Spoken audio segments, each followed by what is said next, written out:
বিগত ফ্যাসিস্ট সরকারের আমলে যারা দুর্নীতিবাজদের তেল মর্দন করে মদত দিয়েছে, ভোটারবিহীন নির্বাচনে ফ্যাসিস্ট হাসিনা দলীয় কর্মী হিসাবে মাঠে ময়দানে কাজ করেছে। আজকে প্রায় 60-এর অধিক আলেম ওলামা সহ 2000-এর অধিক শহীদানের রক্তের বিনিময়ে অর্জিত রক্তের উপর প্রতিষ্ঠিত নতুন বাংলাদেশ আমাদের আস্থার প্রতীক। অন্তর্বর্তী সরকারের প্রধান উপদেষ্টা ও উপদেষ্টা মণ্ডলী এবং সমন্বয়কগণের আশেপাশে ওই সাতপন্থীদের বীর দেখা যাচ্ছে। প্রিয় সাংবাদিক বন্ধুগণ, আমরা আপনাদের মাধ্যমে সরকারের গুরুত্বপূর্ণ ব্যক্তিদের পরিষ্কার বলে দিতে চাই, পতিত ফ্যাসিস্ট সরকারের আমলে সুবিধাভোগী মতলববাজদের কোনো ষড়যন্ত্রমূলক পরামর্শে কান দেওয়া যাবে না। কাকরাইল মসজিদ এবং টঙ্গীর ইজতেমার মাঠ সহ সব সময়ের জন্যই উলামা বিদ্বেষী সাতপন্থী মুক্ত রাখতে হবে। প্রিয় সাংবাদিক ভাইয়েরা, দেশ এখন একটি সংকটকাল অতিক্রম করছে। দেশবাসী আলোর মুখ দেখার প্রহর গুনছে। সরকার দেশবাসীকে একটি শান্তির দেশ উপহার দেওয়ার আপ্রাণ চেষ্টা করে যাচ্ছেন।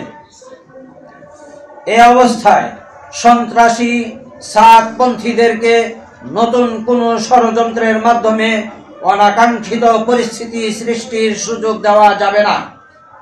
অতএব দেশের শান্তি শৃঙ্খলা রক্ষার স্বার্থে কাকরাইল মসজিদ মাদ্রাসা কমপ্লেক্স ও টঙ্গীর ইজতেমা ময়দান শতকরা 90% উলামাপন্থী তাবলিগের সাথী তথা উলামায়ে কেরামের পরামর্শে শুরাই নিজামে চলনেওয়ালাদের জিম্মায় ছেড়ে দিতে হবে। গত 5ই নভেম্বরের মহাসমাবেশের ঘোষণাপত্রের দাবিও এমনটি ছিল।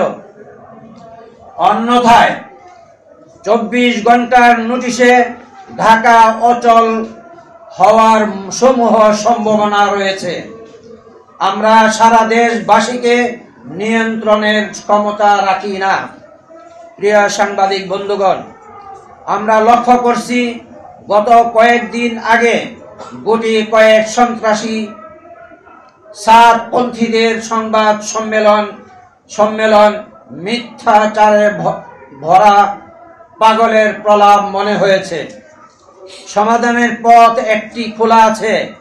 তওবা করুন, আপনাদের আমিরকে তওবা করান, দিনের সহি পথে ফিরে আসুন, সংঘাত নয় শান্তির পথে চলতে শিখুন। আরএফএল এসডব্লিউআর পাইপই মাপে যা বলে তাই দেয়। RFL SWR pipe and fittings. না, এটা আমাদের ঘোষণা। শোনেন, বক্তব্যের মধ্যে অনেকে অনেক কিছু বলে যান। আমাদের ঘোষণা হলো যে আমরা এই সরকারকে অস্থিতিশীল করার জন্য সাতপন্থীরা ব্যস্ত।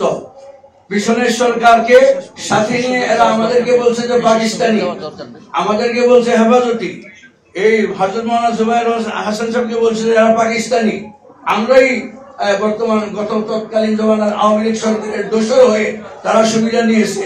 এখন আমরা বলেছি, আমাদের এই বক্তব্যের মধ্যে ছিল যে এই সরকারকে যে অস্থিতিশীল করতে চায়, আমরা যেভাবে 88 জন আলেম ওলামার শাহাদতের বিনিময়ে আমরা এই সরকারকে এনেছি, তেমনি ভাবে আমরা রক্ত দিয়ে হলো এই সরকারকে আমরা রক্ষা করব। আপনারা বলছিলেন যে সাতপন্থীদের সাথে আপনারা বসবেন কিনা, এটা সরকারের একটা গুরুত্বপূর্ণ একটা প্রস্তাব বা ওনাদের একটা চাহিদা। আমরা আমাদের হুজুরও বলছেন, আমরাও সবাই পক্ষ থেকে বলতেছি যে সাদ সাহেব যে গোমরা, এই ব্যাপারে কোনো সন্দেহ নাই।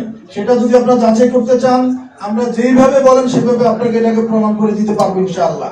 বাকি আমাদের বাংলাদেশে যারা সাতপন্থী অনুসারী আছে, ওনাদের প্রতি আমাদের আবেদন যে আপনারা তো বাংলাদেশি, আমাদের দেশের। সাদ সাহেব ইন্ডিয়ার একজন বিতর্কিত ব্যক্তি।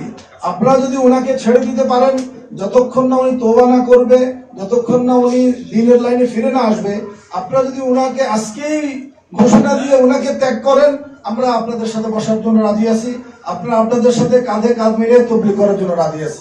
আমাদের শুধু একটাই দাবি যে বিতর্কিত সাদ নবীর সমালোচনা করছে, কোরআন হাদিসের অপব্যাখ্যা করছে এবং উনি ইন্ডিয়ান, ওনাকে বাংলাদেশে ততক্ষণ পর্যন্ত আনা যাবে না, ওনাকে বাংলাদেশে ততক্ষণ পর্যন্ত অনুসরণ করা যাবে না যতক্ষণ পর্যন্ত না দারুল উলুম দেওবন্দের ফতোয়া ওনার ব্যাপারে উঠ্র হবে কিংবা উনি ওনার তওবা করে উনি সহিহ লাইনে ফিরে না আসবে।